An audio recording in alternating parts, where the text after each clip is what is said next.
ओम एक दंताय नमो नमः। विघ्नहर्ता भगवान गणेश की कृपा सदा सर्वदा आप पर बनी रहे। आज हम पाठ करेंगे श्री गणपति अथर्वशीष का हिंदी में, तो चलिए शुरू करते हैं। भगवान गणपति को मेरा नमस्कार है। हे गणेश, तुम ही प्रत्यक्ष तत्व हो, एकमात्र तुम ही करता हो, तुम ही एकमात्र धरता हो, तुम ही एकमात्र हरता हो। निश्चय ही तुम ही सब रूपों में उपस्थित ब्रह्म हो, तुम ही साक्षात नित्य आत्म स्वरूप हो।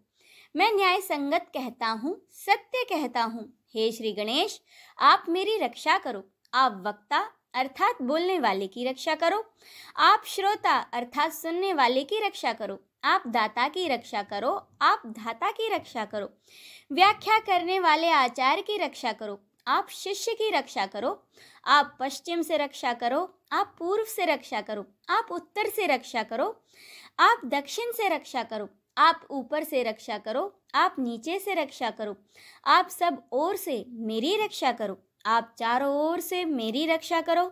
हे गणपति, तुम ही वांगमय तथा चिन्मय हो, तुम ही आनंदमय हो, तुम ही ब्रह्ममय हो, तुम ही सच्चिदानंद और अद्वितीय हो, तुम ही प्रत्यक्ष ब्रह्म हो, तुम ही ज्ञानमय तथा तुम ही विज्ञानमय हो।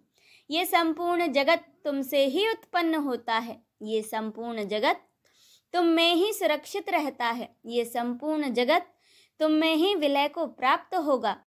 तुम ही भूमि, जल, अग्नि, वायु और आकाश हो। तुम ही चारों प्रकार की वाणी अर्थात परा, पश्चंती, बैखरी और मध्यमा हो। तुम प्रकृति के तीनों गुणों सत्व, राजस्व और तमस से परे हो। तुम जागृत, स्वप्न और सुसुप्ति इन तीनों अवस्थाओं से परे हो। तुम स्थूल, सूक्ष्म और वर्तमान तीनों देहों से परे हो। तुम भूत, भविष्य और वर्तमान तीनों कालों से परे हो। तुम मूलाधार चक्र में नित्य स्थित रहते हो।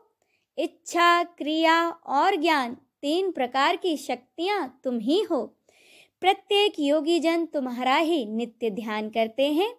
तुम ही ब्रह्मा हो, तुम ही विष्णु हो, तुम ही रुद्र हो, तुम ही इंद्र हो, तुम ही अग्नि हो, तुम ही वायु हो, तुम ही सूर्य हो, तुम ही चंद्रमा हो, तुम ही ब्रह्म हो।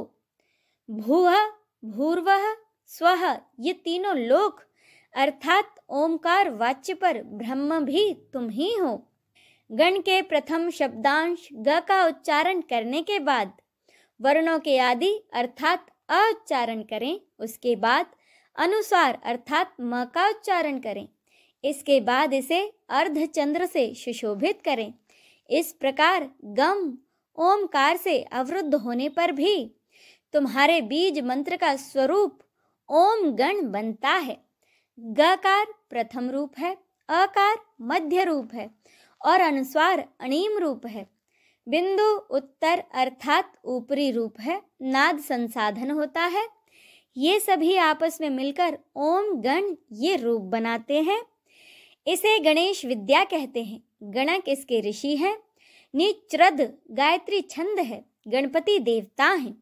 वह महामंत्र ओम गण गणपते नमः है।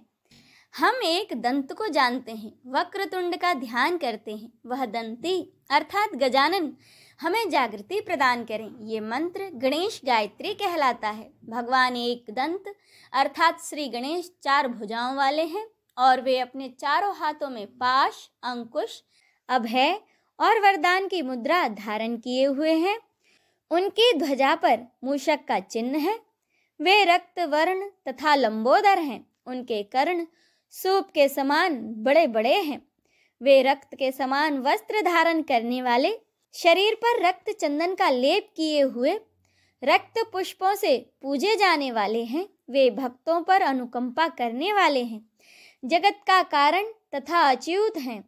सृष्टि के आदि में आविर्भूत प्रकृति और पुरुष से परे हैं। श्री गणेश जी का जो नित्य ध्यान करता है वह सभी योगियों में श्रेष्ठ है।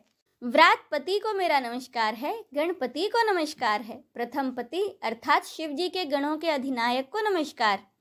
लंबोदर एक दंत शिव जी के पुत्र तथा श्री वरद मूर्ति को नमस्कार है। यह अथर्वशीष है जो भी इसका पाठ करता है वह ब्रह्म को प्राप्त करने का अधिकारी हो जाता है। उसके सब प्रकार के विघ्न बाधाएं समाप्त हो जाते हैं। वह सब जगह सुख को प्राप्त करता है तथा वो पांचों प्रकार के महान पातकों तथा उपपातकों से भी मुक्त हो जाता है। जो भी इसका सायंकाल में पाठ करता है उसके पूरे दिन के पापों का नाश हो जाता है। प्रातः काल इसका पाठ करने से रात्रि के सभी पापों का नाश हो जाता है। जो प्रातः सायं दोनों समय इसका पाठ करता है वह निष्पाप हो जाता है। वह सभी जगह विघ्नों का नाश कर धर्म, अर्थ, काम और मोक्ष को प्राप्त करता है। यह अथर्वशीष उसको नहीं देना चाहिए जो शिष्य ना हो। जो मोहवश अपात्र को उपदेश देता है वह महापापी हो जाता है। इस अथर्वशीष का सहस्त्र बार पाठ करने से उपासक की जो भी कामना होती है वह उसे सिद्ध कर लेता है। जो भी अथर्वशीष का पाठ करते हुए गणपति को स्नान कराता है वह वक्ता बन जाता है। जो चतुर्थी तिथि को उपवास करते हुए इसका जाप करता है वह विद्वान हो जाता है। यह अथर्वण ऋषि का वाक्य है। इसका पाठ करने वाले को कभी भय नहीं होता। जो दुर्वा के द्वारा भगवान गणपति का यज्ञ पूजन करता है वह कुबेर के समान हो जाता है। जो धानी और लाई के द्वारा यज्ञ पूजन करता है वह यशस्वी तथा मेधावी हो जाता है। जो सहस्त्र मोदकों द्वारा यज्ञ और पूजन करता है वह मनोवांछित फलों को प्राप्त करता है। जो देसी गाय के घी युक्त समिधा से यज्ञ और पूजन करता है वह सब कुछ प्राप्त कर लेता है। यज्ञोपरांत 8 ब्राह्मणों को सम्यक रीति से भोजन कराने पर व्यक्ति सूर्य के समान तेज प्राप्त कर लेता है। सूर्य ग्रहण में, महानदी में या श्री गणेश की प्रतिमा के पास इस अथर्वशीष को जपने से इसकी सिद्धि हो जाती है तथा वह महाविघ्न, महादोषों तथा महापापों से भी मुक्त हो जाता है। जो इस प्रकार ये जानता है वह सर्वज्ञ हो जाता है। ओम शांति शांति शांति ही। इसी के साथ अथर्ववेदीय गणपति उपनिषद संपूर्ण होता है। बोलिए विघ्न हरता पार्वती नंदन भगवान गणेश की जय। हर हर महादेव।